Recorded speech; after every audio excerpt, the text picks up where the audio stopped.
ಈಗ ತಮ್ಮನ್ನೆಲ್ಲ ಉದ್ದೇಶಿಸಿ ಈ ನಾಡಿನ ಮುಖ್ಯಮಂತ್ರಿಗಳಾಗಿ ಇವತ್ತು ಕೇಂದ್ರದಲ್ಲಿ ಪ್ರಭಾವಿ ಸಚಿವರಾಗಿ ಕೆಲಸ ನಿರ್ವಹಿಸ್ತಾ ಇರ್ತಕ್ಕಂಥ ಕುಮಾರಣ್ಣವರು ಮಾತನಾಡ್ತಾರೆ. ಯಾಕೆ ನಾನು ಈ ಪ್ರಭಾವಿ ಅಂತ ಬಳಸ್ತೇನೆ ಅಂದ್ರೆ, ಪಾಪ ನಮ್ಮ ಜಿಲ್ಲೆಯವ್ರಿಗೆಲ್ಲ ಎದುರಿಸ್ತಾರಂತೆ. ನಮ್ಮ ಜಿಲ್ಲೆಯವ್ರಿಗೆ ನಾವು ಮುಖ್ಯಮಂತ್ರಿ ಆಗ್ಬಿಟ್ಟಿದ್ದೀವಿ, ಇವತ್ತು ನಾನು ಮಂತ್ರಿ ಆಗ್ಬಿಟ್ಟಿದ್ದೀನಿ, ನೀವೇನಾದ್ರೂ ನಮ್ಮ ಜೊತೆ ಬರಲಿಲ್ಲ, ನಮ್ಮ ಮಾತು ಕೇಳಲಿಲ್ಲ ಅಂದ್ರೆ ನಿಮ್ ಸುಮ್ಮನೆ ಬಿಡೋದಿಲ್ಲ ಅಂತೇಳಿ ಧಮಕಿ ಕೊಡ್ತಾರಂತೆ.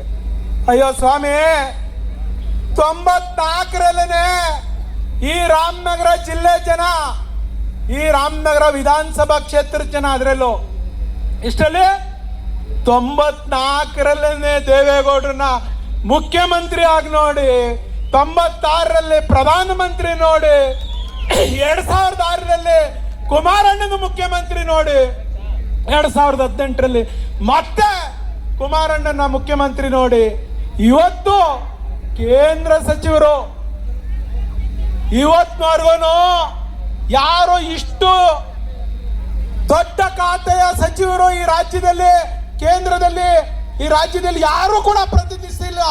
ಅದೇನ ಪ್ರತಿನಿಧಿಸಿದ್ರೆ ಅದು ಏಕೈಕ ಕುಮಾರಣ್ಣ ಅನ್ನೋದನ್ನ ನಾವ್ ಯಾರು ಕೂಡ ಮರೆಯಂಗಿಲ್ಲ. ನಮ್ಮನ್ನೆಲ್ಲ ಆಗಿದೆ ಸ್ವಾಮಿ. ಅದಕ್ಕೋಸ್ಕರ ನಿಮ್ ಧಮ್ಕಿಗೆ ಯಾರು ನಮ್ಮ ಜನ ಎದುರಲ್ಲ. ಹಾಗೆ ಕುಮಾರಣ್ಣವರು ತಮ್ಮನ್ನೆಲ್ಲ ಉದ್ದೇಶಿಸಿ ಮಾತನಾಡ್ತಾರೆ.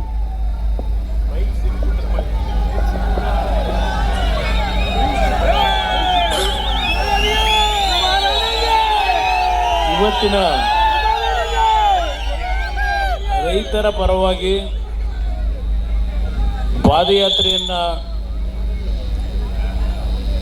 ಇವತ್ತೇನು ಪ್ರಾರಂಭ ಮಾಡ್ತಾ ಇದ್ದೀರಿ, ಇಲ್ಲಿ ನೆರೆದಿರ್ತಕ್ಕಂಥ ಎಲ್ಲ ನನ್ನ ರೈತ ಕುಟುಂಬದ ಎಲ್ಲ ಆತ್ಮೀಯರು, ಹಿರಿಯರು, ಯುವಕ ಸ್ನೇಹಿತರಿಗೆ, ಯಾಕೆಂದರೆ ನಾನು ಜನತಾದಳದ ಕಾರ್ಯಕರ್ತರು ಅಂತ ಹೇಳಲ್ಲ. ಜನತಾದಳ ಇರ್ತಕ್ಕಂಥದ್ದು ಈ ಪಕ್ಷ ಉಳಿದಿದ್ರೆ ಗ್ರಾಮೀಣ ಪ್ರದೇಶದ ರೈತ ಬಂಧುಗಳಿಂದ ಅನ್ನೋದನ್ನು ನಮ್ಮ ಜೀವನದಲ್ಲಿ ನಾವು ಮರೆಯೋರಲ್ಲ.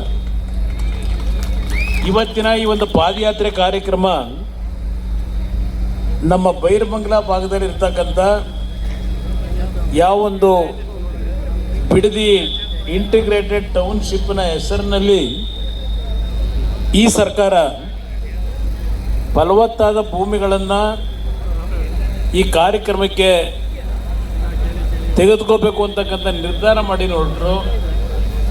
ಪ್ರಥಮವಾಗಿ ಈ ಒಂದು ಭಾಗದ ಸುಮಾರು 150ಕ್ಕೂ ಹೆಚ್ಚಿನ ಜನ ನನ್ನ ಎದುರುಗಡೆ ಇರ್ತಕ್ಕಂಥ ನಮ್ಮ ತೋಟಕ್ಕೆ ಬಂದು ನಿಮ್ಮ ಬೆಂಬಲವನ್ನು ನಮಗೆ ನೀಡಬೇಕು, ಇವತ್ತು ನಮ್ಮ ರೈತರನ್ನ ಬೀದಿಗೆ ತರಲಿಕ್ಕೆ ಹೊರಟಿದ್ದಾರೆ ಅಂತಕ್ಕಂಥ ಒಂದು ಮನವಿಯನ್ನು ಮಾಡಿದ ಮೇಲೆ ನಾನು ನಿಮ್ಮ ಜೊತೆಯಲ್ಲಿದ್ದೇನೆ, ಧೈರ್ಯವಾಗಿ ನಿಮ್ಮ ಹೋರಾಟ ಮುಂದುವರಿಸಿ ಅಂತಕ್ಕಂಥದ್ದನ್ನು ಹೇಳಿದ್ದೆ.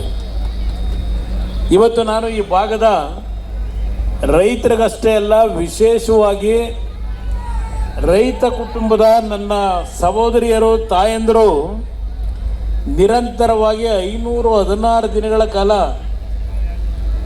ಯಾವುದೇ ರೀತಿಯ ಬೆದರಿಕೆಗಳಿಗೆ, ಯಾವುದೇ ರೀತಿಯ ಒಂದು ವಿಕೋಪದಲ್ಲಿ, ಇಲ್ಲಿ ಮಳೆ ಆದಾಗ, ಬಿಸಿಲಿದ್ದಾಗ ಯಾವುದನ್ನು ಲೆಕ್ಕಿಸದೆ ನಿರಂತರವಾಗಿ ನನ್ನ ತಾಯಂದಿರು ಇಲ್ಲಿ ಹೋರಾಟ ಮಾಡಿದ್ದೀರಿ.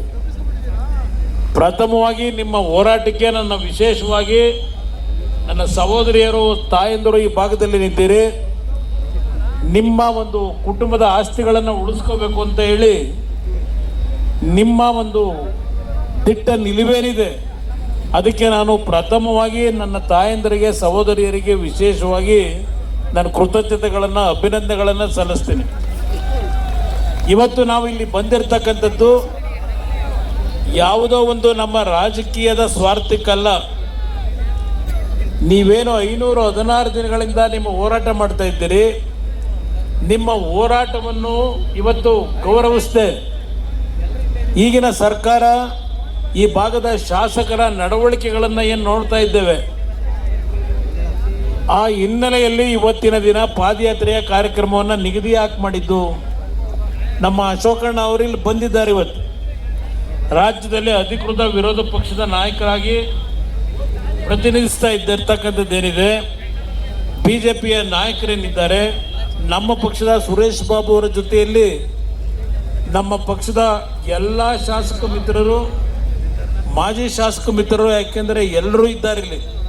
ನಮ್ಮ ಮಂಡ್ಯ ಜಿಲ್ಲೆಯ ಎಲ್ಲ ನಾಯಕರು ಇದ್ದಾರೆ. ಒಬ್ಬೊಬ್ಬರ ಹೆಸರನ್ನ ಹೇಳಲಿಕ್ಕೆ ಹೋದರೆ ಸಮಯ ಆಗ್ತದೆ. ಪಕ್ಕದ ಚಿಕ್ಕಬಳ್ಳಾಪುರದಿಂದಲೂ ಬಂದಿದ್ದೀರಿ, ತುಮಕೂರು ಜಿಲ್ಲೆಯಿಂದ ಬಂದಿದ್ದೀರಿ, ಚಿತ್ರದುರ್ಗದ ನಮ್ಮ ರೈತರು ಕಾಣ್ತಾ ಇದ್ದೀರಿ, ಇಲ್ಲಿ ಎಲ್ಲ ಕಡೆಯಿಂದಲೂ ಬಂದಿದ್ದಾರೆ. ನಿಮ್ಮ ಈ ಒಂದು ಬೆಂಬಲಕ್ಕೆ ನನ್ನ ಈ ಭಾಗದ, ನನಗೆ ರಾಜಕೀಯವಾಗಿ ಜನ್ಮ ಕೊಟ್ಟಿರ್ತಕ್ಕಂಥ ಈ ಜಿಲ್ಲೆಯ ಜನರ ಪರವಾಗಿ ಇವತ್ತು ನೀವೆಲ್ಲ ಇಲ್ಲೇನೋ ಸಾವಿರಾರು ಸಂಖ್ಯೆಯಲ್ಲಿ ನೆರೆದಿದ್ದೀರಿ ಬೆಳಗ್ಗೆಯಿಂದ. ನಿಮಗೆಲ್ಲರಿಗೂ ನನ್ನ ಕೃತಜ್ಞತೆಗಳು, ನನ್ನ ರೈತ ಬಾಂಧವರು, ನನ್ನ ತಾಯಂದಿರ ಪರವಾಗಿ. ಇವತ್ತು ಈ ಬಿಡದಿಯ ಒಂದು ಯೋಜನೆ ಏನಿದೆ, ಕಾಂಗ್ರೆಸ್ ನಾಯಕರುಗಳು ನಮ್ಮ ಮೇಲೆ ದೋಷ ಕೊಡ್ತಾ ಇದ್ದಾರೆ.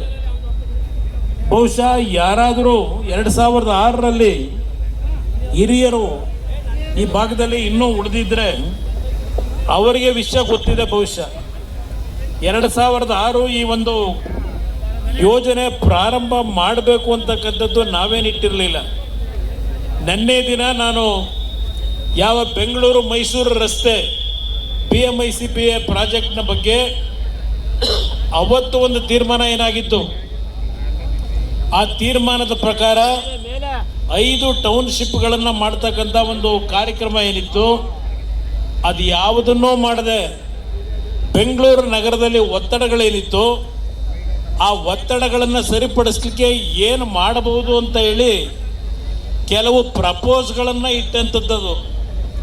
ನಮ್ಮ ಕಾಲದಲ್ಲಾಗಲಿ BJPಯ ಕಾಲದಲ್ಲಾಗಲಿ, ನಾವು ಈಗಿನ ಸರ್ಕಾರದಲ್ಲಿ ದ ಗ್ರೇಟ್ ಶಿವಕುಮಾರ್ ಯಾವೊಂದು ಪ್ರಾಥಮಿಕ ಅಧಿಸೂಚನೆ, ಅಂತಿಮ ಅಧಿಸೂಚನೆಯನ್ನೇನು ಹೊರಡಿಸಿದ್ದಾರೆ, 2025ನೇ ಇಸ್ವಿವರೆಗೆ ಈ ಭಾಗದಲ್ಲಿ ಯಾವುದೇ ಭೂಮಿಯನ್ನು ನಾವು ಪ್ರಾಥಮಿಕ ಅಧಿಸೂಚನೆಯನ್ನು ಹೊರಡಿಸಿರಲಿಲ್ಲ. ಇವತ್ತು ಈ ಭಾಗದಲ್ಲಿ ಈ ಅಧಿಸೂಚನೆಯನ್ನು ಹೊರಡಿಸಿದ್ದಾರೆ. ಈಗ ಬರಬೇಕಾದರೆ ಒಂದು ಸಂದೇಶ ನೋಡಿದೆ. ಈ ಸಂದೇಶದಲ್ಲಿ ಮುಖ್ಯಮಂತ್ರಿಗಳು ಇವತ್ತು ಹೇಳಿದ್ದಾರೆ, ನಾನು ಈ ಭಾಗದ ರೈತ ಬಂಧುಗಳಿಗೆ ಮನವಿ ಮಾಡ್ತೇನೆ, ಈ ವಿದೇಶಗಳಲ್ಲಿ ಇರ್ತಕ್ಕಂಥ ಇಂಟರ್ನ್ಯಾಷನಲ್ ರಸ್ತೆಗಳು, ಉದ್ಯಾನವನ, ದೊಡ್ಡ ದೊಡ್ಡ ಕಾರ್ಖಾನೆಗಳು, ದೊಡ್ಡ ದೊಡ್ಡ ಬಿಲ್ಡಿಂಗ್ಗಳನ್ನು ಕಟ್ಟಿ ಈ ಭಾಗದ ಜನರ ಬದುಕಿಗೆ, ಈ ಭಾಗದ ಯುವಕರಿಗೆ ಉದ್ಯೋಗವನ್ನು ಕೊಡ್ತೀವಿ ಅಂತಕ್ಕಂಥ ಒಂದು ಸಂದೇಶ ಕೊಟ್ಟಿದ್ದಾರೆ. ಈಗೇನು 2 ಕೋಟಿ ಹಣ ನಿಗದಿಯಾಗಿತ್ತು, ಇವತ್ತಿನ ಸಂದೇಶದಲ್ಲಿ ನಿಮ್ಮ TV ಇದರಲ್ಲಿದ್ದರು ನೋಡಿ, ಫೋನ್ಗಳಲ್ಲಿ 2 ಕೋಟಿಯಿಂದ 3 ಕೋಟಿ ಹೋಗೋರೀಗ. ಇದೇನು ಚೌಕಾಸಿ ವ್ಯಾಪಾರವಾ? ಚೌಕಾಸಿ ವ್ಯಾಪಾರವಾ? ಇಲ್ಲಿ ಪಾಪ ಕನಕಪುರದವರೊಬ್ಬರು ದಲಿತ ಮುಖಂಡರು ಬಂದಿದ್ದಾರೆ. ನೀವು ಪೊಲೀಸ್ ಅಧಿಕಾರಿ ಬೇರೆ ಆಗಿದ್ರಲ್ವಾ, ಒಂದಿಷ್ಟು ರೆಕಾರ್ಡ್ಸ್ ಇಟ್ಕೊಂಡ್ಬಂದವ್ರು ಇಲ್ಲಿ ನೋಡಿ. ಕನಕಪುರದಲ್ಲಿ ಆ ದಲಿತರ ಭೂಮಿನ, ತೋಟಿ ಜಮೀನ ಲೂಟಿ ಮಾಡಿ ಅವರ ರೆಕಾರ್ಡ್ ಹಿಡ್ಕೊಂಡು ಕೂತವ್ರೆ. ಕಳೆದ 10 ವರ್ಷದಿಂದ ಅಲಿತಾವ್ರೆ. ಇದು ಈ ಮಹಾನುಭಾವ ಮಾಡಿರೋದು. ಇದು ಸುಮ್ಮನೆ ಇಲ್ಲಿ ಬಂದಿರೋದು ಹೇಳ್ತಾ ಇದ್ದೀನಿ ನಮ್ಮ ರೈತ ಬಂಧುಗಳಿಗೆ. ಇವತ್ತು ಯಾವ ಒಂದು PMIC ಪ್ರಾಜೆಕ್ಟ್ ಇದೆ, ಆ ಪ್ರಾಜೆಕ್ಟ್ನಲ್ಲಿ ಬೆಂಗಳೂರು ಸುತ್ತಮುತ್ತ ಇರ್ತಕ್ಕಂಥ ಹಲವಾರು ರೈತರು ಅವರ ಜಮೀನುಗಳನ್ನು ಇಲ್ಲಿವರೆಗೆ 30 ವರ್ಷದಿಂದ 1 ನಯಾ ಪೈಸಾ ದುಡ್ಡು ಕೊಟ್ಟಿಲ್ಲ. ಅವರಿಗೆ ಸೈಟ್ ಕೊಡ್ತೀವಿ ಅಂತ ಹೇಳಿದರು. 4,000 ಕುಟುಂಬಕ್ಕೆ ಇನ್ನೂ ಸೈಟ್ ಕೊಟ್ಟಿಲ್ಲ. 30 ವರ್ಷದ ಕಾರ್ಯಕ್ರಮ.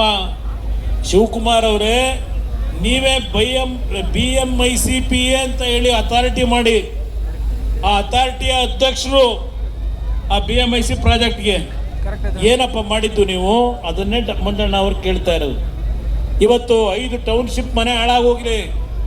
ಬೆಂಗಳೂರು ಸುತ್ತಮುತ್ತ ರೈತರನ್ನ ಒಕ್ಕಲೆಬ್ಬಿಸಿ ಪೊಲೀಸ್ ಲಾಠಿ ಚಾರ್ಜ್ ಮಾಡಿ ಹಲವಾರು ಬಡ ರೈತ ಕುಟುಂಬದ ಹಲವಾರು ಯುವಕರನ್ನ ಜೈಲಿಗೆ ಕಳಿಸಿ ಇವತ್ತಲ್ಲಿ ಜಮೀನು ಲೂಟಿ ಮಾಡಿದಿರಲ್ಲ. ಇಲ್ಲಿ ಹೊಸಕೆರೆಹಳ್ಳಿ ಹತ್ರ ನಮ್ಮ ಈ ಭಾಗದ ನಮ್ಮ ಯುವಕರು ಯಾರಾದರೂ ಓಡಾಟ ಮಾಡಿದರೆ, ಹೊಸಕೆರೆಹಳ್ಳಿ ಗೇಟ್ ಇದೆಯಲ್ಲ, ಯಾವೊಂದು ಟೋಲ್ ಗೇಟು ಅದರ ಪಕ್ಕದಲ್ಲಿ ಎದ್ದಿದೆ ನೋಡಿ, ಶೋಭಾ ಶೋಭಾ ಶೋಭಾ. ಯಾರ್ದಪ್ಪ ಅದು? ಅದು ನಿಮಗೆ ಮಾಡಲಿಕ್ಕೆ ಎನ್ ಒ ಸಿ ಕೊಡ್ತಾನೆ, ಇವ್ರ ಅಪ್ಪನ ಮನೆಯಿಂದ ಕೊಟ್ಟನ ಆ ನೈಸ್ ಕಂಪನಿಯವರು. ಇದನ್ನೇ ನಾನು ನಿನ್ನೆ ಪ್ರಶ್ನೆ ಮಾಡಿರೋದು.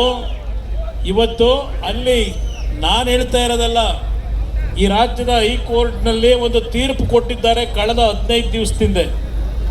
ಕಳೆದ 23 ವರ್ಷಗಳಿಂದ ಸಾವಿರಾರು ರೈತರುಗಳಿಗೆ ಇನ್ನೂ 2000ನೇ ಇಸ್ವಿನಲ್ಲಿ ಅಧಿಸೂಚನೆಯನ್ನು ಹೊರಡಿಸಿದ್ರು KDBಯಿಂದ, ಇನ್ನೂ ಹಣ ಕೊಟ್ಟಿಲ್ಲ ಅವರಿಗೆ.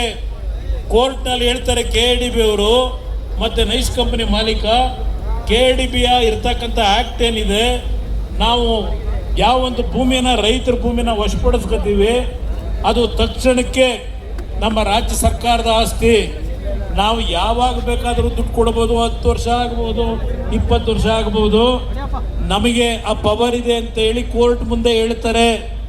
ಈ ಭಾಗದ ನನ್ನ ರೈತ ಬಂಧುಗಳು ಯಾವ ಹೋರಾಟ ಮಾಡ್ತಾ ಇದ್ದೀರಿ, ಆ ಪರಿಸ್ಥಿತಿಗೆ ನಿಮ್ಮನ್ನು ದುಡ್ತಾರೆ. ಈಗೇನೋ 4 ಜನಕ್ಕೆ ಮಿಠಾಯಿ ಹಂಚವ್ರೆ ನೋಡ್ತಾ ಇದ್ದೀನಿ. ಕೆಂಪೈನಪಾಳ್ಯದಲ್ಲಿ ಮತ್ತಿನದು ಯಾವ್ದು ನಿಮ್ಮ ಒಡೆರಳ್ಳಿನ ಅಲ್ಲಿ ಆರೋಹಳ್ಳಿಗೆ ಬರುತ್ತೆ, ಆ ಭಾಗದಲ್ಲಿ 4 ಜನ 5 ಜನಕ್ಕೆ 3 ಗುಂಟೆ 4 ಗುಂಟೆಗೆ ಇವತ್ತು ಏನು ಚೆಕ್ ಕೊಟ್ಟಿದ್ದೀವಿ ಅಂತ ಹೇಳಿ ಮಾಧ್ಯಮದ ಸ್ನೇಹಿತರ ಮುಂದೆ. ಯಾರಪ್ಪ ಇವ್ರಿಗೆ ಪವರ್ ಕೊಟ್ಟಿರೋದು? ಕಚೇರಿಲಿ ಕೂತ್ಕೊಂಡು ಅಧಿಕಾರಿಗಳ ಮುಖಾಂತರ ಅವ್ರ ಅಕೌಂಟಿಗೆ ಚೆಕ್ ಹೋಗಬೇಕು, ಬೀದಿಯಲ್ಲಿ ಚೆಕ್ ಹಿಡ್ಕೊಂಡ್ಬಿಟ್ಟು ಚೆಕ್ ಕೊಟ್ಟಿದ್ದೀನಿ ನೋಡಿ ಇದನ್ನ ಹೇಳ್ಕೊಂಡು ಯಾವ ವ್ಯಾಪಾರ ಮಾಡಕ್ ಹೊರಟಿದ್ದೀರಪ್ಪ? ಇಲ್ಲಿ ಅಶೋಕ್ ಅವರೊಂದು ಮಾತು ಹೇಳಿದ್ರಲ್ಲ, ಅರ್ಥ ಮಾಡ್ಕೊಳ್ಳಿ. ಇವತ್ತು ಯಾವ ನೈಸ್ ಪ್ರಾಜೆಕ್ಟು ಇವತ್ತು ಹೇಳ್ತಾರೆ ದೇವೇಗೌಡರು ಕೂಸು ಅಂತಾರೆ. ಹೌದಪ್ಪ, ದೇವೇಗೌಡರು ಕೂಸೆ ಅದು. ದೇವೇಗೌಡರು ರೈತರ ಭೂಮಿನ ಇವತ್ತು ಕಾನೂನು ಬಾಹಿರವಾಗಿ ವಶಪಡಿಸ್ಕೊಂಡು ಮಾಡಿ ಅಂತ ಹೇಳಿಲ್ಲ. ಆ ಕಂಪನಿಗೆ ಹೇಳಿದ್ರು ಯಾವುದೇ ರೀತಿಯಲ್ಲಿ ಸರ್ಕಾರದಿಂದ 1 ನಯಾ ಪೈಸಾ ಕೊಡಲ್ಲ, ಆ ದುಡ್ಡನ್ನ ನೀನೇ ಇನ್ವೆಸ್ಟ್ಮೆಂಟ್ ಮಾಡಬೇಕು ಅಂತ ಹೇಳಿದ್ರು. ಆಮೇಲೆ ಬಂದಂಥ ಸರ್ಕಾರಗಳಲ್ಲಿ ಇವರು ಏನೇನು ಬದಲಾವಣೆ ಮಾಡ್ಕೊಂಡ್ರು, ಅದರ ಮುಖಾಂತರ ರೈತರ ಭೂಮಿಯೆಲ್ಲ ಸರ್ಕಾರಿ ಭೂಮಿನ ಕೊಟ್ಟರು. ಸರ್ಕಾರಿ ಭೂಮಿನ ತಗೊಂಡೋಗಿ ಪ್ಲೆಡ್ಜ್ ಮಾಡಿದ ಅವನು ICIC ಬ್ಯಾಂಕಿಗೆ ಕೊಟ್ಟು, ಅಲ್ಲಿ 150 ಕೋಟಿ ಸರ್ಕಾರದ ಆಸ್ತಿ ತಗೊಂಡೋಗಿ ಮಾರ್ಟ್ಗೇಜ್ ಮಾಡಿ 150 ಕೋಟಿ ತಂದು ಸರ್ಕಾರಕ್ಕೆ ಕಟ್ಟಿದ, ಸರ್ಕಾರದ ಭೂಮಿ ತಗೊಂಡು. ಇದು ನಡ್ಕೊಂಬಂದಿರೋದು ಹಲವಾರು ವಿಷಯ ಇದೆ, ನಾನು ಅದರ ಬಗ್ಗೆ ಈಗ ಮಾತನಾಡಲ್ಲ. ಯಾವ ಕೋರ್ಟ್ನಲ್ಲಿ ಮೊನ್ನೆ ದಿನ ಹೇಳಿದ್ದಾರೆ, ಈ ಟೋಲ್ನಲ್ಲಿ ಹಣ ಏನು ಸಂಗ್ರಹ ಮಾಡ್ತಾ ಇದ್ದಾನೆ ಅವನಿಗೆ ಯಾವುದೇ ಅಧಿಕಾರ ಇಲ್ಲ. ಟೋಲ್ನ ಕಟ್ತಾ ಇರ್ತಕ್ಕಂಥ ಹಣ ಏನಿದೆ, ಈ ಸರ್ಕಾರ ಅವ್ರ ಜೊತೆ ಶಾಮೀಲಾಗಿದ್ದಾರೆ, ಇದನ್ನು ನಿಲ್ಲಿಸಬೇಕು ಅನ್ನೋದನ್ನು ನಾನು ಹೇಳ್ತಿಲ್ಲ. ಈ ರಾಜ್ಯದ ಗೌರವಾನ್ವಿತ ಹೈಕೋರ್ಟ್ನಲ್ಲಿ ತೀರ್ಪು ಕೊಟ್ಟಿರ್ತಕ್ಕಂಥದ್ದು. ಅದರಿಂದ ನಾನು ನಾಡಿನ ಜನತೆಗೆ ನಿನ್ನೆ ಹೇಳಿದೆ, ಯಾರೂ ನೀವು ಟೋಲ್ನಲ್ಲಿ ಹಣ ಕಟ್ಟಬೇಡಿ. ಇವತ್ತು ಈ ವಿಷಯದಲ್ಲಿ ಯಾವ ತೀರ್ಪು ಬಂದಿದೆ ಅದನ್ನು ಇವತ್ತು ಫಾಲೋ ಮಾಡಬೇಕು ಅಂತ ಹೇಳಿದ್ದೆ. ಯಾರು ಹಣ ಕಟ್ಟಬೇಕಾದ ಅವಶ್ಯಕತೆ ಇಲ್ಲ. ಈಗ ಅಶೋಕ್ ಅವರು ಹೇಳಿದ್ರಲ್ಲ, ಆ ನೈಸ್ ಅಸೆಂಬ್ಲಿಯಲ್ಲಿ ಅಶೋಕ್ ಅವರೆಲ್ಲ ಚರ್ಚೆ ಮಾಡ್ತಾರೆ ಮುಂದಕ್ಕೆ. ಇವತ್ತು ನಮ್ಮ ಪಕ್ಷದ ಶಾಸಕರುಗಳು ತೀರ್ಮಾನ ಮಾಡಿದ್ದಾರೆ, ಚರ್ಚೆ ಮಾಡೋಣಂತೆ. ಆದರೆ ಒಂದು ಇವತ್ತು ಸತ್ಯಶೋಧನಾ ಸಮಿತಿ ಹೇಳಿದ್ರಲ್ಲ ನಮ್ಮ ಅಶೋಕಣ್ಣ ಅವರು, ಇಲ್ಲೇ ಇಟ್ಕೊಂಡಿದ್ದೀನಿ ನೋಡಿ. ಇದು ಕಾಂಗ್ರೆಸ್ನವರು 2006ರಲ್ಲಿ ಈ ಸತ್ಯಶೋಧನಾ ಸಮಿತಿಯ ರಿಪೋರ್ಟ್ ಕೊಟ್ಟಿರ್ತಕ್ಕಂಥದ್ದು. ನನ್ನ ರೈತ ಬಂಧುಗಳು, ನಮ್ಮ ಬೈರಮಂಗಲದ ನನ್ನ ತಾಯಂದಿರಿಗೆ ಕೂತಿದ್ರೆ ದಯವಿಟ್ಟು ನೋಡ್ಬೇಕಿಲ್ಲಿ. 2006ರಲ್ಲಿ ಯಾವ ಸತ್ಯಶೋಧನಾ ಸಮಿತಿ ಮಾಡಿದ್ರು, ಇಲ್ಲಿ ಇಬ್ಬರು ಮಹಾನ್ ನಾಯಕರು, ಒಬ್ರು ಇವತ್ತಿನ ವಿರೋಧ ಪಕ್ಷದ ನಾಯಕರು, ಇನ್ನೊಬ್ರು ಕಾಂಗ್ರೆಸ್ನ ಅಧಿನಾಯಕಿ. ಈಗೆಲ್ಲ ಪೇಮೆಂಟ್ ಕೊಡಕ್ಕೆ ಅಗ್ರಿಮೆಂಟ್ ಮಾಡ್ಕೊಂಡ್ ಬಂದವರಲ್ಲ ಮುಖ್ಯಮಂತ್ರಿ ಮಾಡಿದ್ದಕ್ಕೆ, ಪ್ರತಿ ತಿಂಗಳು ಪೇಮೆಂಟ್ ಕೊಡಲಿಕ್ಕೆ ಆ ಅಧಿನಾಯಕಿ ಅವರು. ಇಲ್ಲಿ ಅವರು ಏನು ಸಮಿತಿ ಮಾಡ್ತಾರೆ, ಇಲ್ಲಿ ನಾವೇನು ಕಾಗದ ಪತ್ರ ಇಟ್ಕೊಳ್ಳದೆ ಮಾತಾಡಲ್ಲ. ಇವತ್ತು ಇಲ್ಲಿ ಹೆಸರಿದೆ ನೋಡಿ ಯಾರ್ಯಾರು ಅಂತ. ಕಾಗೋಡು ತಿಮ್ಮಪ್ಪನವ್ರ ಅಧ್ಯಕ್ಷರು, 2ನೇ ಹೆಸರೇ ನಮ್ಮ ಬಿಡದಿ ಭಾಗದ ಜನ ಅರ್ಥ ಮಾಡ್ಕೊಳ್ಳಿ, ಗ್ರೇಟ್ ಶಿವಕುಮಾರ್ ಅವರು. ಈ ಸತ್ಯಶೋಧನಾ ಸಮಿತಿಯ 2ನೇ ಹೆಸರೇ ಶಿವಕುಮಾರ್ ಅವ್ರದ್ದು. ಶಿವಕುಮಾರ್ ಅವರೇ ಕಾಗೋಡು ತಿಮ್ಮಪ್ಪನವರು ಅಲ್ಲೆಲ್ಲ ಶಿವಮೊಗ್ಗದಲ್ಲಿ ಇರಬೇಕೀಗ. ಏನು ವರದಿ ಕೊಟ್ಟರು? ಕೊಟ್ಟಿರೋ ವರದಿ ಏನು? ಅವ್ರು ಹೇಳ್ತಾರೆ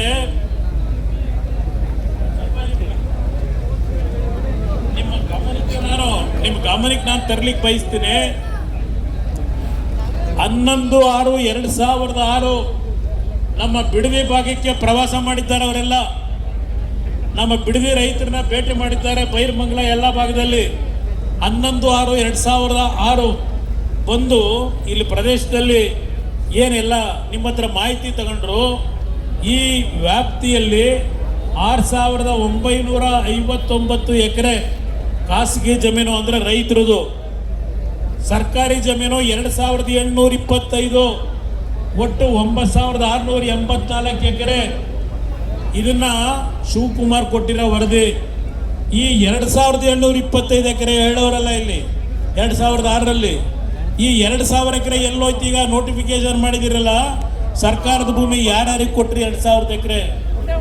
ಇದು ಒಂದು ಭಾಗ ಇರಲಿ. ಅದರ ಜೊತೆಗೆ ಅವ್ರು ಹೇಳ್ತಾರೆ ಇಲ್ಲಿ 18,000 ಜನಸಂಖ್ಯೆ ಇದೆ, 3,000 ಮನೆ ಇದೆ, 1,56,000 ತೆಂಗಿನ ಗಿಡ, 48,886 ಅಡಿಕೆ ಗಿಡ, 34,813 ಇತರೆ ಮರ, 28,275 ಮಾವಿನ ಮರ, 6,003 ಹುಣಸೆ ಮರ, 48,000 ತೇಗದ ಮರ, 13,000 ಬೇವಿನ ಮರ, ಇವೆಲ್ಲ ಇದೆ ಅಂತ ಹೇಳೋದ್ರ ಜೊತೆಗೆ 1,130 ಎಕರೆ ರಾಗಿ, 716 ಎಕರೆ ಭತ್ತ, 484 ಎಕರೆ ಕಬ್ಬು, 248 ಎಕರೆ ತರಕಾರಿ, 661 ಎಕರೆ ರೇಷ್ಮೆ, 227 ಎಕರೆ ಬಾಳೆ ಬೆಳೆ. ಇದು ನಾನು ಕೊಡ್ತಾ ಇರೋದಲ್ಲಪ್ಪ, ಇದು ಯಾರಪ್ಪ ಮಿನಿಸ್ಟ್ರು ಅಂದಲ್ಲಪ್ಪ ನಿಂದ್ರೆ ಮಿನಿಸ್ಟ್ರು. ಅಯ್ಯೋ ನಾವು ಕಾಣದೇ ಇರೋದ, ನಾವು ಕಾಣದಿರ ಅಶೋಕ್, ನಾನು ಕಾಣದೇ ಇರೋ ಮಂತ್ರಿಗಿರಿನ, ನಾವು ಕಾಣದೇ ಇರೋ ಮಂತ್ರಿಗಿರಿನ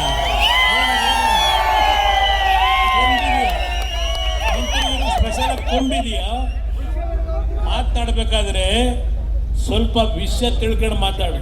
ಅದೆಲ್ಲ ಎಂಡದ ಅಂಗಡಿ ಮುಂದೆ ಕೂತ್ಕೊಂಡು ಮಾತಾಡ್ತಾರಲ್ಲ, ಅದನ್ನೆಲ್ಲ ಮಾತಾಡು. ಇಲ್ಲಿ ಏನ್ ಹೇಳಿದಿರಪ್ಪ, ಈ ವ್ಯಾಪ್ತಿಗೆ ಬರುವ ಗ್ರಾಮಗಳಿಗೆ ಸಮಿತಿಯು ಭೇಟಿ ನೀಡಿ ಆ ಸಂದರ್ಭದಲ್ಲಿ ಸಾರ್ವಜನಿಕ ಸಭೆಯಲ್ಲಿ ರೈತರು, ಕೂಲಿ ಕಾರ್ಮಿಕರು ಹಾಗೂ ಸಾರ್ವಜನಿಕರೊಂದಿಗೆ ಸಮಾಲೋಚಿಸಿ ಅವರ ಅಭಿಪ್ರಾಯಗಳನ್ನು ಸಂಗ್ರಹಿಸಲಾಯಿತು. ಕೆಲವು ಜಮೀನುಗಳಿಗೆ ಖುದ್ದು ಭೇಟಿ ನೀಡಿ ತೆಂಗಿನ ತೋಟ, ತರಕಾರಿ ತೋಟಗಳನ್ನು ವೀಕ್ಷಿಸಿ ಕಾರ್ಯನಿರತ ಕೃಷಿಕರೊಂದಿಗೆ ಸಂವಾದ ನಡೆಸಿ ವಸ್ತುಸ್ಥಿತಿಯನ್ನು ಮನವರಿಕೆ ಮಾಡಿಕೊಳ್ಳಲಾಯಿತು. ಹಾಗೆ ಹೇಳವ್ರೆ ಕೊಡಬೇಡಿ ಜಮೀನ ಅಂತ, ಅದನ್ನೇ ಮನವರಿಕೆ ಮಾಡಿಕೊಟ್ಟಿರೋದು ಅವರು, ಕೊಡಬೇಡಿ ಅಂತ. ಈ ಉಪನಗರದ ವ್ಯಾಪ್ತಿಗೆ ಬರುವ ಇಡೀ ಪ್ರದೇಶ ಅತ್ಯಂತ ಫಲವತ್ತಾಗಿದ್ದು ನೀರಾವರಿ ಬೆಳೆ ಮತ್ತು 2 ಬೆಳೆಗಳನ್ನು ಬೆಳೆಯುವ ಪ್ರದೇಶವಾಗಿದ್ದು, ಜೊತೆಗೆ ಹೈನುಗಾರಿಕೆ, ಕುರಿ ಸಾಗಾಣಿಕೆ, ರೇಷ್ಮೆ ಹುಳು ಸಾಕಾಣಿಕೆ ವ್ಯಾಪಕ ಕಾರ್ಯಕ್ಷೇತ್ರವಾಗಿರುತ್ತದೆ. ಇದಲ್ಲದೆ ತೋಟಗಾರಿಕೆಯು ಸಾಕಷ್ಟು ಸಮೃದ್ಧವಾಗಿದ್ದು, ಪಶು ಸಂಪತ್ತು ಮತ್ತು ಕುರಿ ಸಂಪತ್ತು ಕೂಡ ಸಾಕಷ್ಟಿರುತ್ತದೆ. ಇದು ನಾನು ಕೊಟ್ಟಿದ್ದಲ್ಲಪ್ಪ, ನಮ್ಮ ಮಾಗಡಿ ಶಾಸಕ ನನ್ನ ಹಳೆ, ಅದು ಮಿತ್ರ ಅಂತೂ ಹೇಳಕ್ಕಾಗಲ್ಲ.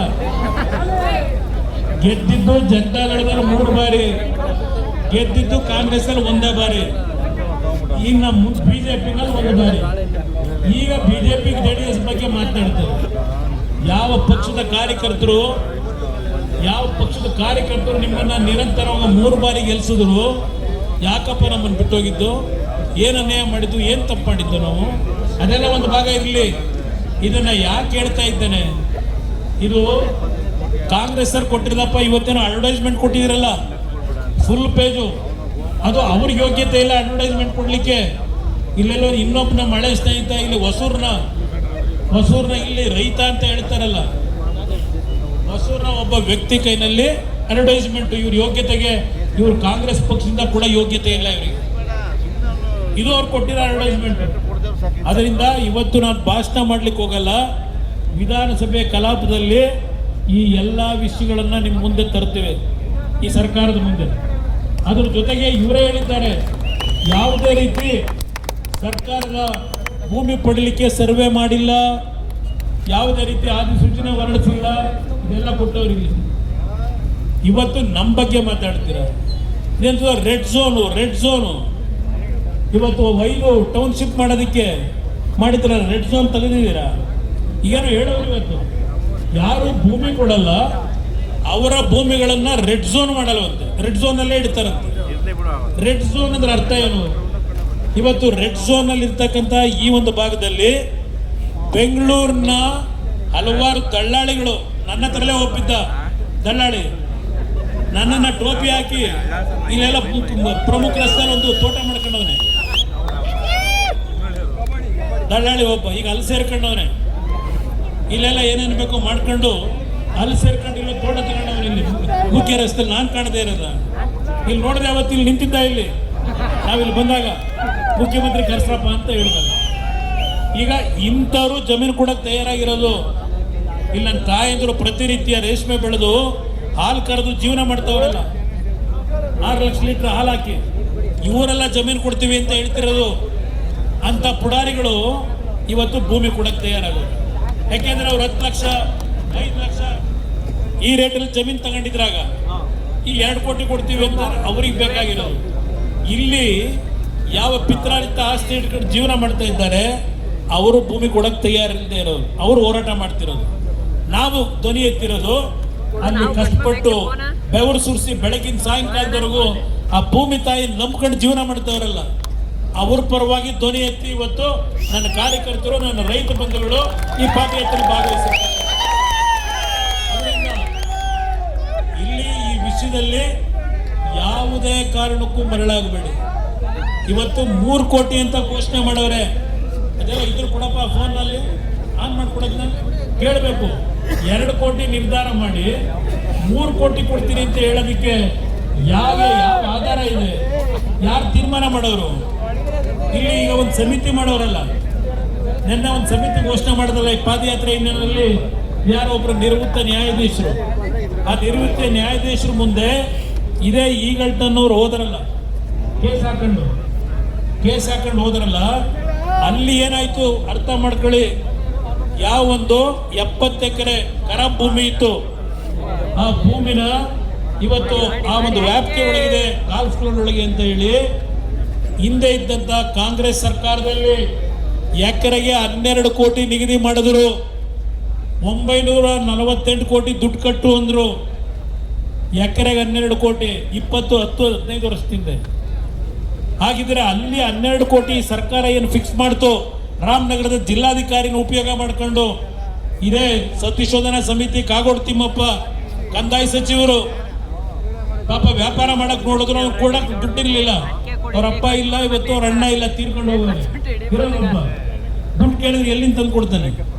ಅದಕ್ಕೆ ಸೇರಿಸೋರು 948 ಕೋಟಿ ಕಟ್ಟು ಅಂತ ಹೇಳಿ ಅಲ್ಲಿ ಅವ್ರ ಹತ್ರ 12 ಕೋಟಿ ಖರಾಬ್ ಲ್ಯಾಂಡ್ಗೆ ಎಕರೆಗೆ ಫಿಕ್ಸ್ ಮಾಡಿದ್ಮೇಲೆ ಏನಪ್ಪ ಶಿವಕುಮಾರ್ 2 ಕೋಟಿಯಿಂದ 3 ಅಂತ ಈಗ ಹೇಳ್ತಿದೆಯಲ್ಲ, ಏನು ಪಂಗನಾಮ ಹಾಕೋದಿಕ್ಕ ರೈತರಿಗೆ?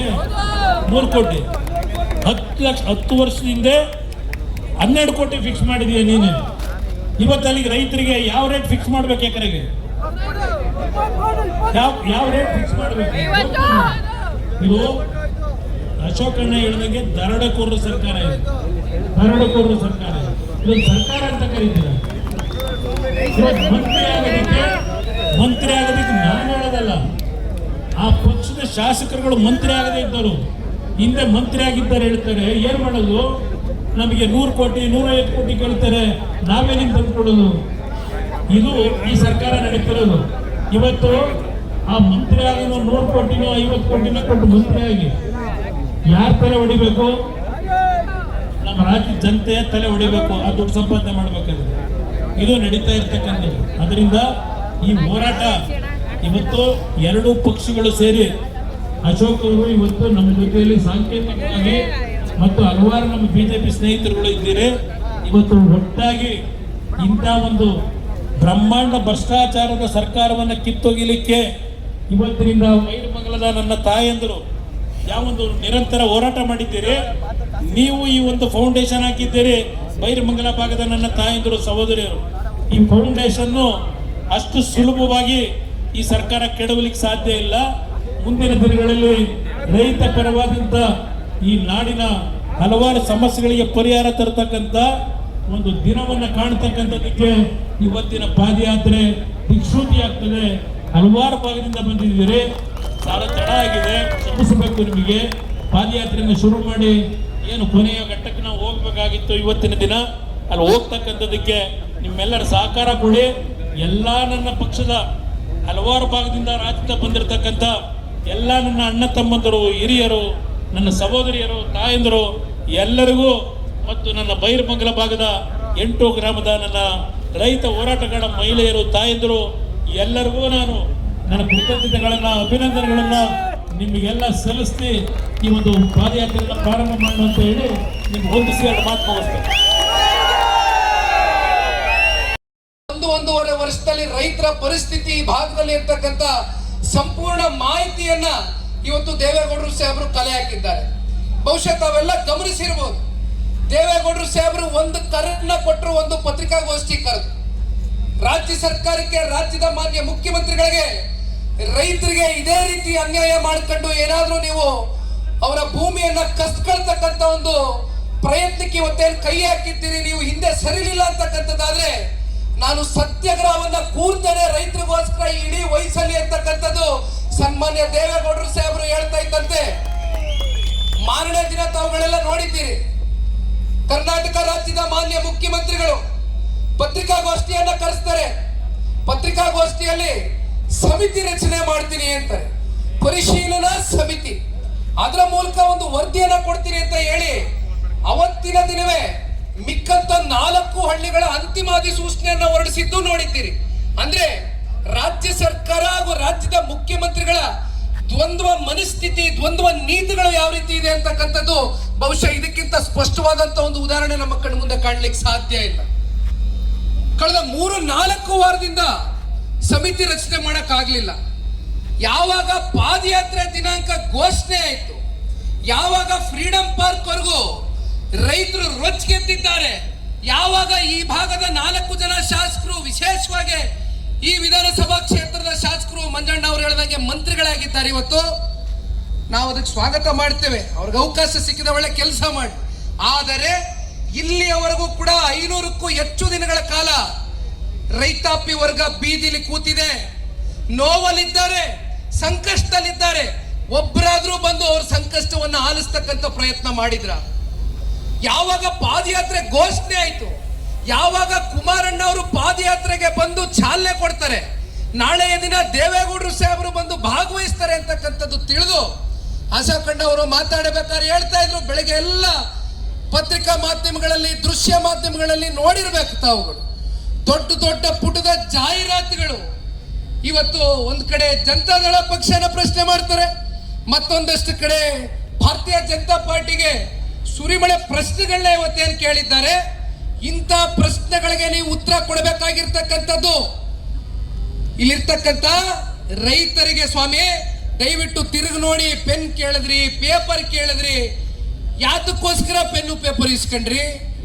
ಇಲ್ಲಿ ಹೊಸದಾಗಿ ಇವತ್ತೊಂದು ನಿವೃತ್ತ ನ್ಯಾಯಮೂರ್ತಿಗಳ ಒಂದು ಸಮಿತಿ ರಚನೆ ಮಾಡಿದ್ದೀರಲ್ಲ, ಇನ್ನು 30 ದಿನದಲ್ಲಿ ವರದಿ ಕೊಡಬೇಕು ಅಂತ ಹೇಳ್ತಾ ಇದ್ದೀರಲ್ಲ, ಇವತ್ತೇ ನಿಂತ್ಕೊಂಡು ಹೇಳ್ಬೋದಲ್ವಾ ನಾವು ನೀವು ವರದಿನಲ್ಲಿ ಏನ್ ತಯಾರಾಗುತ್ತೆ ಅನ್ನೋದು? ಸಂಶಯ ಇದೆ ಯಾರಿಗಾದ್ರೂ? ಯಾರ ಪರವಾದಂತ ವರದಿ ತಯಾರು ಮಾಡಬಹುದು? ಸರ್ಕಾರದ ಅನುಕೂಲಕ್ಕೆ ವರದಿ ತಯಾರಾಗುತ್ತೆ, ಅದರಲ್ಲಿ ಯಾವುದೇ ಸಂಶಯ ಇಲ್ಲ. ಮತ್ತೊಂದು ಮಾತು, ಅವತ್ತಿನ ದಿನವೇ ನಾನು ಹೇಳಿದೆ, ಯಾವಾಗ ಇಲ್ಲಿರ್ತಕ್ಕಂಥ ಫಲವತ್ತಾದಂತ ಭೂಮಿಯನ್ನ ಕಬಳಿಸ್ಕೊಳ್ತಕ್ಕಂಥದಕ್ಕೆ ಫೈನಲ್ ನೋಟಿಫಿಕೇಶನ್ಗಳನ್ನ ಜಾರಿ ಮಾಡಿದ್ರು, ಕನಿಷ್ಠ ಪಕ್ಷ ಕಾಂಗ್ರೆಸ್ ಸರ್ಕಾರಕ್ಕೆ ಇದರಲ್ಲಿ 35,000 ಕೋಟಿ ರಿಯಲ್ ಎಸ್ಟೇಟ್ ದಂಧೆ ಅವ್ರ ಕಣ್ಣು ಮುಂದೆ ಕಾಣ್ತಾ ಇದೆ. ರಾಜ್ಯ ಸರ್ಕಾರಕ್ಕೆ ರಿಯಲ್ ಎಸ್ಟೇಟ್ ದಂಧೆ ಅಷ್ಟೇ ಕಾಣ್ತಾ ಇರೋದು, ಆದ್ರೆ ಇಲ್ಲಿರ್ತಕ್ಕಂಥ ರೈತರಿಗೆ ಅವರ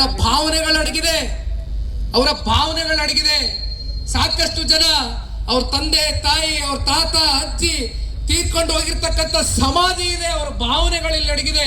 ನಿಮಗೆ ಇದು ಒಂದು ರಿಯಲ್ ಎಸ್ಟೇಟ್ ಪ್ರಾಜೆಕ್ಟ್ ಅಷ್ಟೇ, ಆದ್ರೆ ಇದು ರೈತರ ಬದುಕಿನ ಪ್ರಶ್ನೆ. ರೈತರ ಎದೆ ಮೇಲೆ ಮರಣ ಶಾಸನವನ್ನ ಬರೀತಕ್ಕಂಥ ಈ ರಾಜ್ಯ ಸರ್ಕಾರದ ಪತನಕ್ಕೆ ಬಹುಶಃ ಇವತ್ತಿನ ಪಾದಯಾತ್ರೆ ಏನು ಪ್ರಾರಂಭ ಆಗಿದೆ, ಅದಕ್ಕೆ ಶಂಕುಸ್ಥಾಪನೆಯನ್ನು ಮಾಡ್ತಕ್ಕಂಥದಕ್ಕೆ ತಾವೆಲ್ಲರೂ ಕೂಡ ಸನ್ಮಾನ್ಯ ಕುಮಾರಣ್ಣ ಅವರ ಒಂದು ಆಶೀರ್ವಾದದಲ್ಲಿ, ಸನ್ಮಾನ್ಯ ದೇವೇಗೌಡರು ಸಾಹೇಬರ ಮಾರ್ಗದರ್ಶನದಲ್ಲಿ ಇವತ್ತು ನಾವು ನೀವೆಲ್ಲರೂ ನಡಿಬೇಕಾಗಿದೆ. ಇದು ಯಾವುದೇ ಒಂದು ರಾಜಕೀಯದ ಲಾಭ ನಷ್ಟದ ಲೆಕ್ಕಾಚಾರಕ್ಕೋಸ್ಕರ ಇವತ್ತು ನಾವು ಈ ಪಾದಯಾತ್ರೆಯನ್ನ ಮಾಡ್ತಾ ಇಲ್ಲ. ಬಹಳ ಸ್ಪಷ್ಟವಾಗಿ ಹೇಳ್ತೇವೆ, ಕಾರಣ ಸನ್ಮಾನ್ಯ ಕುಮಾರಣ್ಣ ಅವ್ರನ್ನ, ಸನ್ಮಾನ್ಯ ದೇವೇಗೌಡರ ಸಾಹೇಬರನ್ನ. 4 ದಶಕಗಳಿಂದ ಈ ಭಾಗದ ಜಿಲ್ಲೆಯ ಜನತೆ ಪಾಪ ಇಲ್ಲಿ ಇರ್ತಕ್ಕಂಥವ್ರು ಹೇಳ್ತಾ ಇರ್ತಾರೆ, ನಾವು ಈ ಜಿಲ್ಲೆಯಲ್ಲಿ ಹುಟ್ಟಿದೀವಿ ಅಂತಕ್ಕಂಥ. ಯಾರು ಎಲ್ಲಿ ಹುಟ್ಟಬೇಕು, ಯಾವಾಗ ಈ ಭೂಮಿ ಬಿಟ್ಟಾಗಬೇಕು ಅಂತಕ್ಕಂಥದ್ದು ಆ ಭಗವಂತ ತೀರ್ಮಾನ ಮಾಡ್ತಾನೆ, ಅದು ನಮ್ಮ ಕೈಯಲ್ಲಿಲ್ಲ. ಆದ್ರೆ ಯಾವುದೋ ಒಂದು ಋಣಾನುಬಂಧ, ಯಾವಾಗ ಭಗವಂತ ಕುಮಾರಣ್ಣನಿಗೆ ರಾಮನಗರ ಜಿಲ್ಲೆಯಿಂದ ಅವರು ರಾಜಕೀಯವನ್ನ ಪ್ರವೇಶ ಮಾಡ್ತಾರೆ, ರಾಜಕೀಯವನ್ನ ಪ್ರಾರಂಭ ಮಾಡ್ತಾರೆ, ಇಂಥ ಒಂದು ಪುಣ್ಯ ಜಿಲ್ಲೆಯಲ್ಲಿ ನಮ್ಗೆ ರಾಜಕೀಯವಾಗಷ್ಟೇ ಅಲ್ಲ, ವೈಯಕ್ತಿಕವಾಗಿ ನೀವುಗಳು ನಮ್ಮನ್ನ ನೋಡ್ತಕ್ಕಂಥ ರೀತಿ, ಕೊಡ್ತಕ್ಕಂಥ ಗೌರವ, ಇವೆಲ್ಲವನ್ನ ನೋಡಿದಾಗ ಇವತ್ತು ನಿಖಿಲ್ ಕುಮಾರಸ್ವಾಮಿ ಕುಟುಂಬದ ಒಬ್ಬ ಕುಡಿಯಾಗಿ, ದೇವೇಗೌಡರು ಸಾಹೇಬರ ಮೊಮ್ಮಗನಾಗಿ, ಕುಮಾರಣ್ಣ ಅವರ ಮಗನಾಗಿ ನನ್ನ ಒಂದು ಜವಾಬ್ದಾರಿಯ ಒಂದು ಅರಿವು ನನಗಿದೆ. ಅದನ್ನ ನಾನು ಅರ್ಥಕೊಂಡಿದ್ದೇನೆ ಬಹಳ ಚೆನ್ನಾಗಿ. ಇವತ್ತು ನಾನು ಒಂದು ಮಾತನ್ನ ಕೊಟ್ಟಿದ್ದೆ. ಕುಮಾರಣ್ಣ ಅವರು ನನಗೆ ಮೊದಲನೇ ದಿನನೇ ಹೇಳಿದ್ರು, ಹೆಚ್ಚು ಕಮ್ಮಿ ಕುಮಾರಣ್ಣ ಅವರು ಕಳೆದ ವರ್ಷ ಜೂನ್ ತಿಂಗಳಲ್ಲಿ ಇಲ್ಲಿ ಬಂದಿದ್ದು ಮೊದಲು. ಅದಾದ 1 ತಿಂಗಳ ನಂತರ ನಾನು ಬಂದೆ. ಹಲವಾರು ಬಾರಿ ಬಂದಿದ್ದೇವೆ, ಹಲವಾರು ಬಾರಿ. ಹೆಚ್ಚು ಕಮ್ಮಿ ನಾವು 11 ಕಿಲೋಮೀಟರ್ ಬೈರ್ಮಂಗಳದಲ್ಲಿ ಒಂದು ಪಾದಯಾತ್ರೆಯನ್ನ ಮಾಡಿದ್ದೇವೆ. ವಾಸ್ತವ ಸ್ಥಿತಿಯನ್ನ ಅರ್ಥಕೊಳ್ಳೋಣ, ನಡೀರಿ ಮಂಜಣ್ಣ ಹೋಗೋಣ. ಏನಿದೆ ವಾಸ್ತವ ಸ್ಥಿತಿ ಅಂತಕ್ಕಂಥದ್ದು, ಹೆಚ್ಚು ಕಮ್ಮಿ 6 ಲಕ್ಷ ಲೀಟರ್ ಬೆಂಗಳೂರಿಗೆ ಇವತ್ತು ಹಾಲನ್ನ ಸರಬರಾಜು ಮಾಡ್ತಾ ಇದ್ದೀರಿ. ರೇಷ್ಮೆ ಬೆಳಿತೀರಿ, ತೆಂಗಿದೆ, ಮಾವಿದೆ, 10 ಲಕ್ಷಕ್ಕೂ ಹೆಚ್ಚು ಗಿಡ ಮರಗಳ ಮಾರಣ ಹೋಮವನ್ನ ಇವತ್ತು ಮಾಡ್ತಕ್ಕಂಥದಕ್ಕೆ ಸರ್ಕಾರ ಪ್ರಯತ್ನ ಪಡ್ತಾ ಇದೆ. ಇಂಥ ಸಂದರ್ಭದಲ್ಲಿ ನಾನು ಪಾದಯಾತ್ರೆಯನ್ನ ಮಾಡಿದ ಕೊನೆಯ ಗ್ರಾಮ ಹೊಸೂರು ಗ್ರಾಮದಲ್ಲಿ ನಿಂತು ಮಾತನಾಡಬೇಕಾದ್ರೆ ಒಂದು ಮಾತನ್ನ ಕೊಟ್ಟೆ. ಅದು ಕುಮಾರಣ್ಣ ಅವರು ನನಗೊಂದು ಮಾತನ್ನ ಹೇಳಿದ್ರು, ನೋಡಪ್ಪ ಅಲ್ಲಿ ಇರ್ತಕ್ಕಂಥ ರೈತರಿಗೆ ನನ್ನ ಪರವಾಗಿ ನೀನು ಒಂದು ವಿಚಾರವನ್ನ ಮುಟ್ಸಿ ಬಾ ಅಂತ ಹೇಳಿದಂತ ವಿಚಾರ, ಕಾನೂನಿನ ಹೋರಾಟಕ್ಕೆ ಯಾವುದೇ ನೀವು ತೊಂದರೆ ತಗೊಳಕ್ ಹೋಗಬೇಡಿ, ನಿಮ್ಮ ಜೊತೆಯಲ್ಲಿ ನಾವು ಬಿಗಿಯಾಗಿ ನಿಲ್ತೇವೆ ಅಂತಕ್ಕಂಥದನ್ನ ಕುಮಾರಣ್ಣ ಅವರು ಕೊಟ್ಟಂತ ನನಗೆ ಆ ಒಂದು ಮಾತೇನಿತ್ತು, ಅದನ್ನ ನನ್ನ ಮೂಲಕ ನಿಮ್ಮೆಲ್ರಿಗೂ ಕೂಡ ಒಂದು ಮಾತನ್ನ ಹೊಸೂರು ಗ್ರಾಮದಲ್ಲಿ, ನಾನು ಕಡೆಯ ಗ್ರಾಮದಲ್ಲಿ ಭಾಷಣ ಮಾಡಿದಾಗ ಹೇಳಿದೆ. ಅಲ್ಲಿರ್ತಕ್ಕಂಥವ್ರು ಬಹುಶಃ ಹೊಸೂರು ಗ್ರಾಮದಲ್ಲಿ ಅತ್ಯಂತ ಹಿರಿಯಕರು, ದೇವೇಗೌಡರು ಸಾಹೇಬರ ಸಮಕಾಲನವರು, ಅವರ ಮಗ ಯೋಗಿ ಅಂತ ಅನ್ಕೊಳ್ತೇನೆ. ಅವರು ಬಹುಶಃ ದಾಳಪ್ಪ ಅವರ ಮಗ. ದಾಳಪ್ಪನವ್ರನ್ನ ನಾನು ಭಾಷಣ ಮಾಡಿದ ನಂತರ ಹೋಗಿ ಅವ್ರನ್ನ ಭೇಟಿ ಮಾಡಿದಂತ ಸಂದರ್ಭದಲ್ಲಿ ಅವರು ಒಂದೇ ಮಾತನ್ನ ಹೇಳಿದ್ರು, ದೇವೇಗೌಡರು ಸಾಹೇಬರು ಇಲ್ಲಿ ಬಂದು ಮುದ್ದೆನ ಉಂಡಿದ್ದಾರೆ, ಹಿಟ್ಟನ್ನ ಉಂಡಿದ್ದಾರೆ, ಉಪ್ಸಾರನ್ನ ಸೌದಿದ್ದಾರೆ ಅಂತ ಒಬ್ಬ ಪುಣ್ಯಾತ್ಮನಿಗೆ ಒಂದು ಮಾತನ್ನ ಹೇಳಪ್ಪ, ದಯವಿಟ್ಟು ಈ ಭಾಗದ ರೈತರನ್ನ ಉಳಿಸ್ಬೇಕು, ಈ ರೈತರನ್ನ ಉಳಿಸ್ತಕ್ಕಂಥದಕ್ಕೆ ಯಾರಾದ್ರೂ ಒಂದು ದಿಟ್ಟವಾದಂತ ಹೆಜ್ಜೆಯನ್ನು ಇಡ್ತಕ್ಕಂಥ ನಾಯಕ ನಮ್ಮ ಕನ್ನಡ ನಾಡಿನಲ್ಲಿ, ಈ ಭಾರತ ದೇಶದಲ್ಲಿದ್ರೆ ಅದು ಸನ್ಮಾನ್ಯ ದೇವೇಗೌಡರು ಸಾಹೇಬರು ಅಂತಕ್ಕಂಥ ಆ ಹಿರಿ ಜೀವಿ ಹೇಳಿದಂತ ಮಾತು ಇವತ್ತಿಗೂ ಕೂಡ ನನ್ನ ಹೃದಯದಲ್ಲಿ ನಾಟ್ಕೊಂಡಿದೆ. ಹಾಗಾಗಿ ದಯವಿಟ್ಟು ನೀವು ಯಾರು ಧೃತಿಗೆಡಬೇಡಿ. ನಾನು ಇನ್ನೇನು ಹೆಚ್ಚಿಗೆ ಮಾತಾಡಲ್ಲ, ಮಾತಾಡಕ್ಕೆ ಇನ್ನೂ ಹಲವಾರು ವಿಚಾರಗಳಿದೆ, ಬೇಡ. ದೊಡ್ಡವರಿದ್ದಾರೆ, ಕುಮಾರಣ್ಣ ಅವರಿದ್ದಾರೆ, ಕುಮಾರಣ್ಣ ಅವರ ಮಾತುಗಳನ್ನ ಕೇಳಿ ಇಲ್ಲಿಂದ ಮತ್ತೆ ಅವರು ಡೆಲ್ಲಿಗೆ ಹೋಗ್ಬೇಕಾಗ್ತದೆ. ದಯಮಾಡಿ ನಾನು ಕೊನೆಯದಾಗಿ ಹೇಳ್ತಕ್ಕಂಥದ್ದಿಷ್ಟೇ, ಇವತ್ತೇನು 3 ದಿನಗಳ ಕಾಲ ನೀವೆಲ್ಲರೂ ಕೂಡ ತಯಾರಾಗಿ ಬಂದಿದ್ದೀರಿ, ರೈತರ ಪರವಾಗಿ ನಿಲ್ಲಬೇಕು ಅಂತಕ್ಕಂಥದ್ದು. ರೈತರ ಮಕ್ಕಳು, ರೈತರ ಅಸ್ತಿತ್ವದ ಒಂದು ಪ್ರಶ್ನೆ ಎದುರಾದಂತ ಸಂದರ್ಭದಲ್ಲಿ ನೀವೆಲ್ಲರೂ ಕೂಡ ಹಲವಾರು ಜಿಲ್ಲೆಗಳಿಂದ ಇವತ್ತು ಬಂದಿದ್ದೀರಿ ರೈತರ ಮಕ್ಕಳು. ಹಾಗಾಗಿ ನಮ್ಮ ಜೊತೆಯಲ್ಲಿ ನಿಂತು 3 ದಿನಗಳ ಕಾಲ ಕೊನೆಯವರೆಗೂ ಕೂಡ, ಯಾಕೆಂದ್ರೆ ನಮಗೆ ಸಾಕಷ್ಟು ಸವಾಲುಗಳು ಎದುರಾಗ್ತಾ ಇದೆ. ನಾನು ಎಲ್ಲವೂ ಕೂಡ ಇವತ್ತು ಬಹಿರಂಗವಾಗಿ ಹೇಳಕ್ಕಾಗೋದಿಲ್ಲ, ಅದು ಸನ್ಮಾನ್ಯ ಕುಮಾರಣ್ಣ ಅವ್ರಿಗೆ ಗೊತ್ತಿದೆ, ಅಶೋಕಣ್ಣ ಅವ್ರಿಗೆ ಗೊತ್ತಿದೆ. ಇರ್ಲಿ, ಈ ಸವಾಲಿನ ಮಧ್ಯೆ ನಮ್ಮ ನಿಲುವು ಬಹಳ ಸ್ಪಷ್ಟ ಇದೆ. ರೈತರ ಅವರ ಭೂಮಿಯನ್ನ ಉಳಿಸ್ಕೊಡೋವರೆಗೂ, ಕೊನೆಯ ಉಸಿರಿರೋವರೆಗೂ ಕೂಡ ಸನ್ಮಾನ್ಯ ದೇವೇಗೌಡರ ಸಾಹೇಬರ ಕುಟುಂಬ ರೈತರ ಜೊತೆಯಲ್ಲಿ ಅತ್ಯಂತ ಬಿಗಿಯಾಗಿ ನಿಲ್ತೇವೆ. ಜೊತೆಯಲ್ಲಿ ಯಾವ ಒಬ್ಬ ರೈತ, ಕಟ್ಟ ಕಡೆಯ ರೈತನಿಗೆ ಅನ್ಯಾಯ ಆಗ್ತಾ ಇದೆ ಅಂತಕ್ಕಂಥದ್ದು ಕೂ ಕೇಳಿದಂತ ಸಂದರ್ಭದಲ್ಲಿ, ಅದು ಒಬ್ಬ ಇರ್ಲಿ ಇಬ್ಬ ಇರ್ಲಿ, ನಿಮ್ಮ ಜೊತೆಯಲ್ಲಿ ನಿಂತ್ಕೊಳ್ತಕ್ಕಂಥ ಪ್ರಾಮಾಣಿಕ ಕೆಲಸವನ್ನ ಮಾಡ್ತೇವೆ ಅಂತ ಹೇಳ್ತಾ, ಕೊನೆಯದಾಗೆ ನಿನ್ನೆ ದಿನ ನೀವು ನೋಡಿರ್ಬೋದು ಒಂದಷ್ಟು ಟಿವಿ ಮಾಧ್ಯಮಗಳಲ್ಲಿ ಎಷ್ಟೋ 117 ಕೋಟಿ GBDA ಇಂದ ಹಣ ಈಗಾಗಲೇ ತಗೋಬಿಟ್ಟಿದ್ದಾರೆ ರೈತರು ಅಂತ. ಎಷ್ಟು ಫೈನಲ್ ನೋಟಿಫಿಕೇಶನ್? 5,500 ಎಕರೆ, 5,500 ಎಕರೆಗೆ ಕನಿಷ್ಠ ಪಕ್ಷ 2,000 ಜನ ರೈತರು. 1 ಎಕರೆಗೆ ಎಷ್ಟು ನಿಗದಿ ಮಾಡಿದಿರಿ ಬೆಲೆ? 2 ಕೋಟಿನ, 2.25 ಕೋಟಿನ? ಎಷ್ಟಾಯ್ತಪ್ಪ? 50 ಜನ ರೈತರಷ್ಟೇ ಇವತ್ತು ನೀವೇನಾದ್ರೂ ಹೇಳ್ತಾ ಇದ್ದೀರಲ್ಲ GBDA ಅಲ್ಲಿ ಕಾಂಪನ್ಸೇಷನ್ ಹಣ ತಗೊಂಡಿದ್ದಾರೆ ಅಂತ. 2,000 ರೈತರಲ್ಲಿ ಅಂದ್ರೆ 5,500 ಎಕರೆಗೆ ನಾನು ಹೇಳ್ತಾ ಇರೋದು, ಕೇವಲ 50 ಜನ ರೈತರಲ್ವ ತಗೊಂಡಿರೋದು ಹಣ? ಮಿಕ್ಕಂತವ್ರು ತಗೊಂಡಿದಾರ? ಆಯ್ತು, ನೀವು ಇವತ್ತು ಹಣ ಕೊಡ್ತೀರಿ ಅನ್ನೋದಾದ್ರೆ ಎಕರೆಗೆ 2 ಕೋಟಿ ನೀವೇ ನಿಗದಿ ಮಾಡಿದ್ದೀರಿ. ನಿಮ್ಮ ಖಾತೆಯಲ್ಲಿ ದುಡ್ಡಿದೆಯಾ? 5,500 ಕೋಟಿಗೆ 11,000 ಕೋಟಿ, 5,500 ಎಕರೆಗೆ 11,000 ಕೋಟಿ ಇವತ್ತು ನಿಮ್ಮಲ್ಲಿ ದುಡ್ಡಿರ್ಬೇಕು ನಿಮ್ಮ ಖಾತೆನಲ್ಲಿ. ತೋರಿಸಿ ದಯವಿಟ್ಟು, ಅದನ್ನ ಬಹಿರಂಗ ಪಡಿಸಿ. ಅದನ್ನ ಆಗುತ್ತಾ ನಿಮ್ಮ ಕೈಲಿ, ಸರ್ಕಾರದ ಕೈಲಿ? ಬೇಡ, ನಾನು ಮಾತನಾಡ್ತಕ್ಕಂಥದ್ದು ಇನ್ನೂ ವಿಚಾರಗಳಿದೆ, ನಾಳೆಯೂ ಮಾತನಾಡ್ತೇನೆ. ಮಾನ್ಯ ದೇವೇಗೌಡರು ಸಾಹೇಬರು ಬರ್ತಾರೆ, ಕುಮಾರಣ್ಣ ಅವ್ರಿಗೆ ನಿಖಿಲ್ ಕುಮಾರಸ್ವಾಮಿ ಅವ್ರಿಗೆ, ನಿಖಿಲ್ ಅಣ್ಣವ್ರಿಗೆ ಧನ್ಯವಾದಗಳು. ಕುಮಾರಣ್ಣವ್ರಿಗೆ ಧನ್ಯವಾದಗಳು. ಈಗ ನಮ್ಮ ಯುವ ನಾಯಕರಾದಂತ ನಿಖಿಲ್ ಕುಮಾರಸ್ವಾಮಿ ಅವರ ನೇತೃತ್ವದಲ್ಲಿ ಪಾದಯಾತ್ರೆ ಪ್ರಾರಂಭ ಆಗ್ತಿದೆ. ತಾವೆಲ್ಲರೂ ಸಮಾಧಾನದಿಂದ, ಯಾರು ನೂಕುನುಗ್ಗಲು ಮಾಡ್ಕೊಳ್ದೇನೆ ಸಮಾಧಾನದಿಂದ ಹೆಜ್ಜೆ ಹಾಕ್ಬೇಕು ಅಂತೇಳಿ ತಮ್ಮಲ್ಲಿ ವಿನಂತಿ ಮಾಡ್ತೀನಿ.